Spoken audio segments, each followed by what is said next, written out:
Hi friends, welcome back to our channel చిన్న ఉషా. ఇవాల్టి మన వీడియో వచ్చేసి మన చౌత్రా సెంటర్ రామాలయంలో అయితే కుడార అయితే ఎంత వైభవంగా జరిగిందనేది ఈ వీడియోలో అయితే చూసేయండి. చూస్తున్నారు కదా, మన రామయ్య తండ్రి ఎంత అందంగా రెడీ అయ్యి మన ముందుకైతే వచ్చేసారో కదండి. ఆ రామయ్య తండ్రిని దర్శనం చేసుకోవడానికి భక్తులు ఎందరో వచ్చి స్వామివారికి ప్రతిరోజు తిరుప్పావై చదువుతూ ఉంటారు కదండి. ఇవాళైతే 27వ రోజు కుడార అయితే చేస్తారండి. ఎంత వైభవంగా అయితే జరిగిందో అంటే అంత వైభవంగా అయితే జరిగిందండి.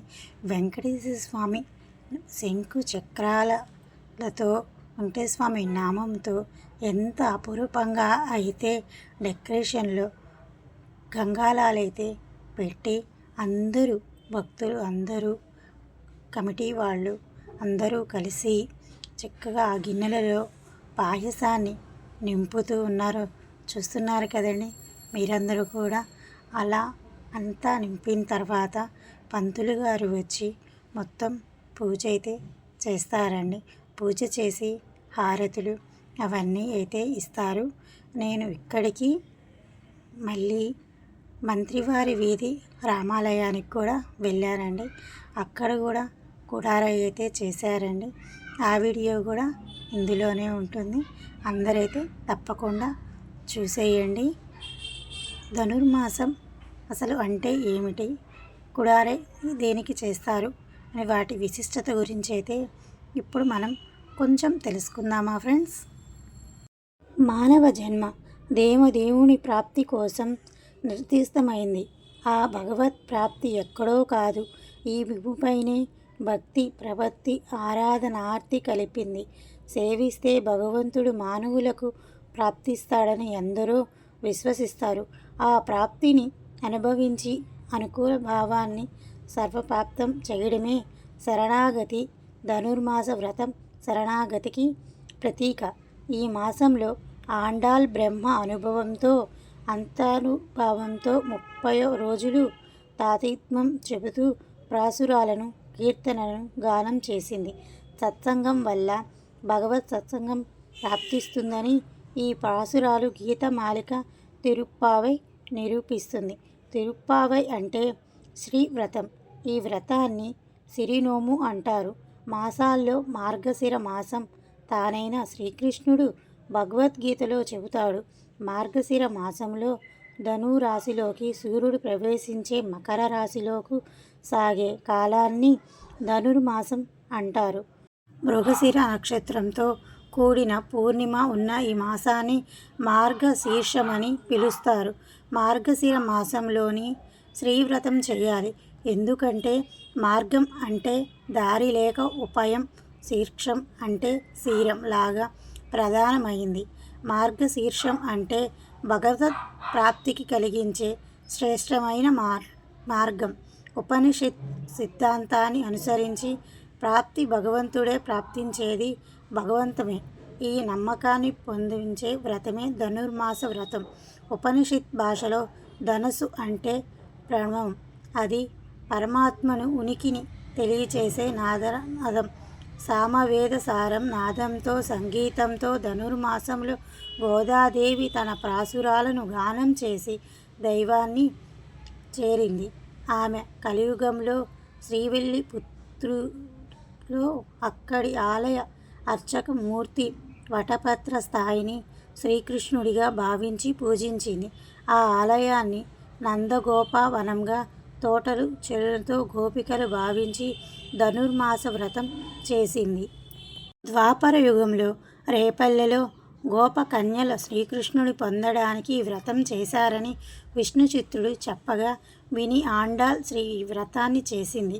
ఆమెను సుడికుతునచుయర్ అని సైతం భక్తితో సంబోధిస్తారు. ఆమె విడిచిన మాలనే వటపత్రసాయి ఇష్టంగా స్వీకరించాడని కనుక అలా ఆమెకు పిలుచుకుంటారు.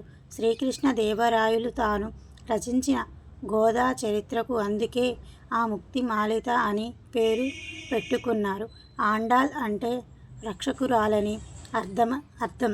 ఆమె ప్రసన్నులు భగవంతుని ప్రేమ పొందుతారు. అలాంటి వారిని అనుసరించేవారే పరమ భక్తులు. అజ్ఞానమనే చీకటి తెరలను తొలగించేందుకు నిద్రిస్తున్న వారిని మేల్కొలిపే దైవాన్ని పొందడానికి వారికి యోగ్యతను కలిగించే ప్రేమమూర్తి గోదాదేవి. ధనుర్మాస ప్రారంభంలో చలిగాలులు అంతగా వీచు వాతావరణం ఆహ్లాదంగా ఉంటుంది. అందున అది హేమంత ఋతువు.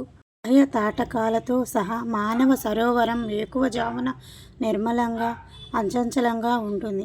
ఈ ఆనంద సమయంలో భక్తితో దేవదేవుని గానం చేస్తూ జ్ఞాన తాటకంలో స్నానం చేయడం వల్ల భక్తి సంపూర్ణత కలుగుతుంది. ధనుర్మాసం ప్రాశస్త్యత ఇదే. గోదాదేవి పాసురాలు ఆత్మర్పణకు ప్రేరణలు. ప్రారంభ పాసురం మార్గతిలో ఆమె చెలులను నిద్రలేపుతూ చెబుతారు. మంచి వెన్నెల రోజు వేకువజామున స్నానానికి తగిన సమయం ఇదే. రమణులారా, సిరులు పొంగే రేపల్ల పడుచులారా, మేలుకొనండి. నందనందుడునైన యశోద కిశోర సింహం మనకు వరమిస్తాడు అని శ్రీవ్రతాన్ని ప్రారంభిస్తుంది గోదాతల్లి. గానం చేసిన 30 పాసురాలు మాల మంత్రాలై తిరుప్పావైలో వేకువజామున స్నానాలు గోదమ్మ అధిక ప్రాముఖ్యతనిచ్చింది.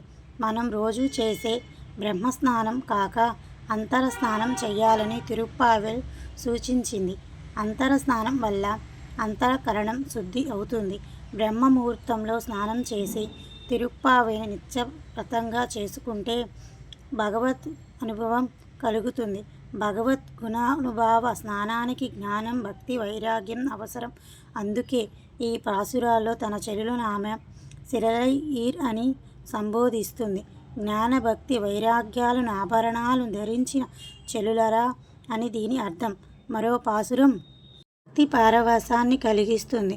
కీసును యుగం అనిచిత్ కలదు అంటూ ప్రారంభమై ఈ పాసురంలో భరద్వాజ పక్షులు తెల్లవారుజామున లేచి కీసు కేశవా కేశవా అంటున్నాయి.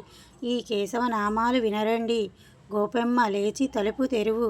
భరద్వాజ పక్షులు సైతం దేవనామస్మరణ చేస్తున్నాయి. భగవత్ ప్రాప్తి కోసం మానవు శ్రీవ్రతం చేద్దాం రండి అని ఈ కీర్తనార్థం తుమని మడుతూ శుభ్రం వెలెక్కరే అంటూ ఒక చెలిని నిద్రలేపుతూ ఓయమ్మ మూగిదానమ్మ చెవుడా అలిసి నిద్రిస్తున్నావా? మంత్రం వేశారా? వైకుంఠవాసుని తిరునామాలు అనుసరించవలసిన సమయం ఆసన్నమైంది. జగతికే మంగళం చేకూర్చు శ్రీవ్రతం చెయ్యాలిలే అంటుంది గోదాదేవి. పాసురాలన్నీ స్వాతి ముత్యపు రాసులు. ఇందులో 16వ పాసురం సాగినై, 27వ పాసురం కుడరై. రోజుల్లో వైష్ణవాలయాల్లో ప్రత్యేక పూజలు నిర్వహిస్తారు. ధనుర్మాస కాలంలో శ్రీవిల్లిపుత్రుని వటపత్రసాయి ఆలయం, శ్రీరంగంలోని రంగనాథుని కోవెల దర్శించడం మంగళకరమని అంటారు. ధనుర్మాస వ్రతం ఇహపర ఐశ్వర్యాలను ప్రార్థిస్తుంది. వాసుదేవుని చరణాల విందాల వద్ద స్నానం కలిగిస్తుందని ఎందరో ప్రగాఢంగా నమ్ముతూ ఉంటారు.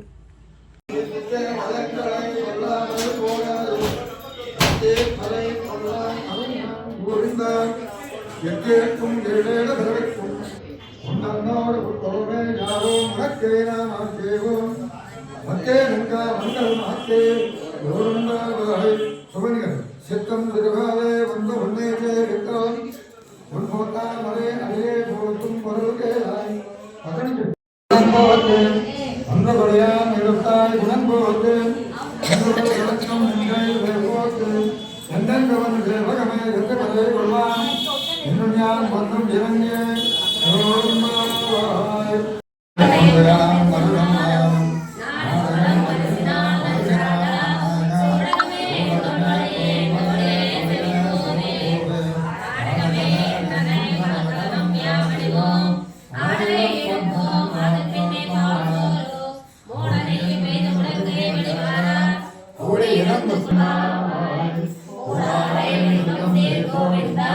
మాస వ్రత విశిష్టత గురించి అయితే మనం కొన్ని తెలుసుకున్నాము కదండి. ఆ గుళ్ళో కుడారే ఈ గుళ్ళో కుడారే అయితే మీకు 2 వీడియోలు చూపిద్దామని వీడియో అయితే తీయడం జరిగిందండి. ఈ వీడియోస్ అని మీకు నచ్చినాయా? నచ్చినట్లయితే లైక్ చేయండి, షేర్ చేయండి, కామెంట్ చేయండి, సబ్స్క్రైబ్ చేసుకొని పక్కనే ఉన్న బెల్ ఐకాన్ అయితే క్లిక్ చేయండి. మరిన్ని వీడియోస్ కోసం మన ఛానల్ అయితే చూస్తూనే ఉండండి. Keep watching. నెక్స్ట్ వీడియోలో మళ్ళీ కలుద్దాం. ఫస్ట్ టైం మన వీడియో ఎవరైనా చూస్తున్నట్లయితే ప్లీజ్ సబ్స్క్రైబ్ అయితే చేసేసుకోండి.